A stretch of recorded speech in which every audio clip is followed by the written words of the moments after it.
வலைக்கும் ஸலாம் வரஹ்மத்துல்லாஹி வபரகாத்துஹு. காட்சி 1.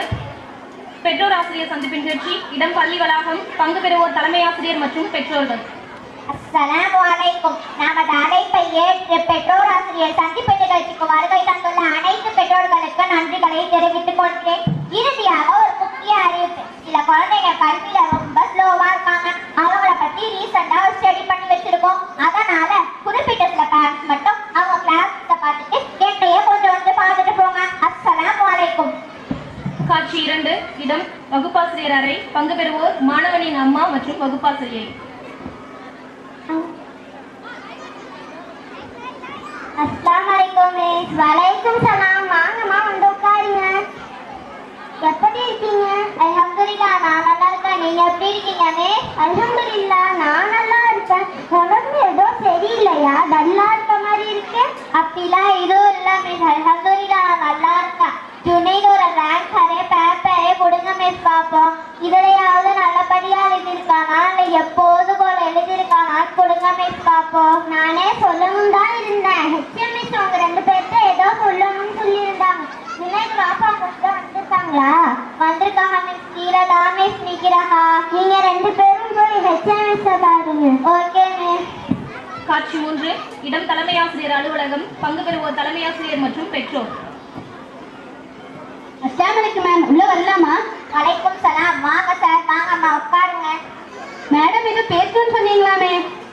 ஆமா சார், கொஞ்சம் முக்கியமான விஷயம். அதனால தான் நானே உங்களை வர சொல்லியிருந்தேன். ஜுனைத் கிளாஸ்ல ஒழுங்கா படிக்க மாட்டான், ஒழுங்கா டெஸ்ட் பர்ஃபார்ம் இல்லை, அவர் ரொம்ப ஸ்லோவா இருக்கான். அதானே நாங்க எப்பவும் கேட்டுட்டு இருக்கோம். அதை சொல்லத்தான் கூப்பிட்டீங்களா? எப்பவும் கிளாஸ் மிஸ் சொல்லுவாங்க, இப்போ அதை நீங்க சொல்ல போறீங்க. அதானே இதுக்கு தான் நான் கீழே நின்றுட்டேன். கோவப்படாதீங்க சார், நான் சொல்றதை கொஞ்சம் பொறுமையா கேளுங்க.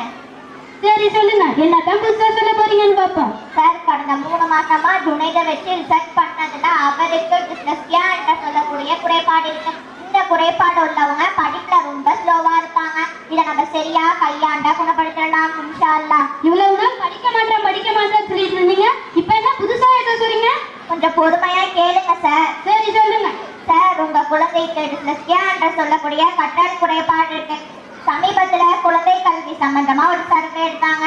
அதுல 5ல் 1 குழந்தைக்கு இந்த டிஸ்லெக்ஸியா நோய் இருக்குன்னு கண்டுபிடிச்சிருக்காங்க.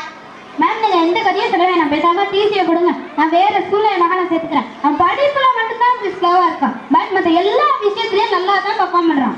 சார், நான் சொல்றத கொஞ்சம் பொறுமையா கேளுங்க. அவசரப்பட்டு வார்த்தை விடாதீங்க. எனக்கு புரியுது நீங்க ஏன் கோவப்படுறீங்கன்னு.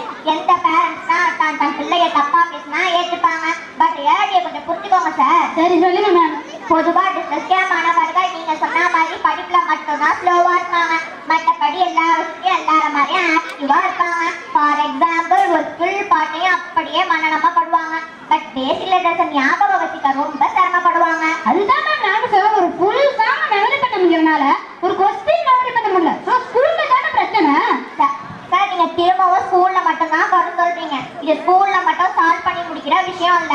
அதான் உங்கள்கிட்ட சொல்லணும்னு கூப்பிட்டேன். பட் நான் சொல்றதுக்கு நீங்க அலோவ் பண்ணவே இல்லை. நான் சொல்ல வேண்டியதை ஷார்ட்டா சொல்லிட்டேன். இதுக்கு மேல நீங்க தான் இதுக்கு ஸ்டெப் எடுக்கணும். ஓகே மேம், நாங்க பார்த்துக்கிறோம். அஸ்ஸலாமு அலைக்கும். வலைக்கும் சலாம். காட்சி 4. இடம் வீடு. பங்கு பெறுவோர் மாணவனின் அத்தாவாக தாமி, மாணவனின் ஃபாத்திமா அஃப்ரா. ஸ்கூல்ல எனக்கு ஏதோ நோய் இருக்குன்னு சொல்றாங்க, வேணா டாக்டரை கன்சல்ட் பண்ணுவோமா? டாக்டர் வேணா கன்சல்ட் பண்ணிக்கலாம்.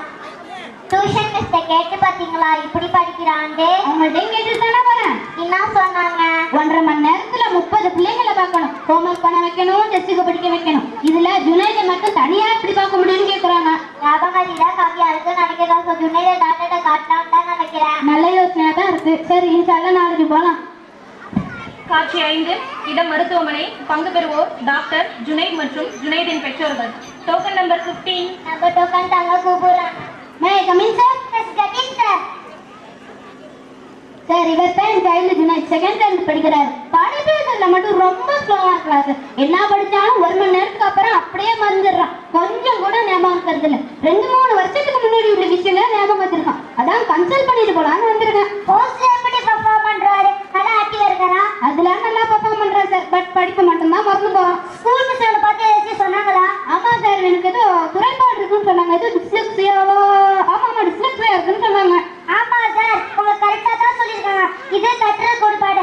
டீச்சர் டாப்பை சும்மா கொடுக்க முடியாது சார். ஸ்கூல்ல என்ன சொல்றாங்களோ அதே ஃபாலோ பண்ணுங்க சார். என்ன சார் சொல்றீங்க? ஆமா சார், இது ஒன்றும் ஸ்டாப் பண்ண முடியாத கோட்பாடு. டீச்சர், ஸ்டூடெண்ட், பேரண்ட்ஸ் இந்த 3 பேர் சேர்ந்து ஒர்க் பண்ணினால் ஈஸியா ஸ்டார்ட் பண்ணிடலாம். பட் இல்ல ஒருத்தர் ஃபைல் டோட் டேக்கமா பாப்பன். ஸ்கூல்ல என்ன சொல்றாங்களோ அதே ஃபாலோ பண்ணுங்க சார். Okay sir. டிஸ்லெக்சியா ஒரு நோய் அல்ல, அது ஒரு குறைபாடு. இந்த குழந்தைங்களுக்கு இந்த குறைபாடு இருப்பதால் சர்வர் உள்ளது. ஏரோப்ளைனை கண்டுபிடித்த ரைட் பிரதர்ஸ், விளக்கை கண்டுபிடித்த தாமஸ் ஆல்வா எடிசன், குத்துச்சண்டை வீரர் முகமது அலி, ஆல்பர்ட் ஐன்ஸ்டீன் இவர்கள் அனைவரும் டிஸ்லெக்சியா குறைபாடு உள்ளவர்கள். ஆசிரியர்களுடன் சேர்ந்து பெற்றோர்கள் செயல்பட்டால் நாம் நாளை நம்முடைய குழந்தைகளை மேதைகளாக ஆக்கலாம்.